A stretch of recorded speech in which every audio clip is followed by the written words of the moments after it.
បាទ លោកគ្រូតើនៅកំឡុងពេលសិក្សានិស្សិតអាចនឹងជួបឧបសគ្គអ្វីខ្លះលោកគ្រូ អូខេយើងជាបទពិសោធន៍មកដល់ឆ្នាំទី4នេះគឺភាគច្រើនគាត់មកវិខេត ចា៎ អញ្ចឹងហើយកម្មវិធីរបស់យើងហៅថាកម្មវិធី Honor Program អញ្ចឹងការរៀនការទាំងមេរៀនទាំងគ្រូអីពេលចឹងគឺយើងប្រើភាសាអង់គ្លេស ចា៎ អញ្ចឹងទាមទារឲ្យគាត់អឺដែលយើងជួបប្រទះហ្នឹងគឺពួកគាត់នៅឆ្នាំទី1ដែលឡើងពីខេត្តមកគាត់ថាពិបាកចាប់និចរឿងភាសា ចា៎ បាទពិបាកចាប់រឿងភាសាអញ្ចឹង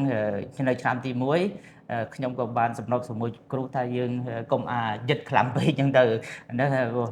សម្របខ្លួនណាកុំពួកគាត់ទៅឡើងមកវិខេតហ្នឹងពិបាករឿងចាប់រឿងភាសាបន្តិចចាំដល់យើងតិចម្ដងគឺ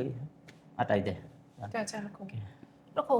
នៅពេលដែលជួបផលវិបាកអញ្ចឹងតើលោកគ្រូមានវិធីសាស្ត្រយ៉ាងណាដើម្បីជួយដល់ពួកគាត់ គេអញ្ចឹងដូចខ្ញុំបានជំរាបសិនហ្នឹងបើថាឥឡូវគាត់ជួបបញ្ហាភាសាអង់គ្លេសអញ្ចឹងសូមឲ្យលោកគ្រូអ្នកគ្រូដែលគាត់បង្រៀនហ្នឹងកុំនិយាយអង់គ្លេសសុទ្ធគឺយើងតាគេអង់គ្លេសពាក់កណ្ដាលខ្មែរពាក់កណ្ដាលនឹងពាក្យបច្ចេកទេសណាគឺ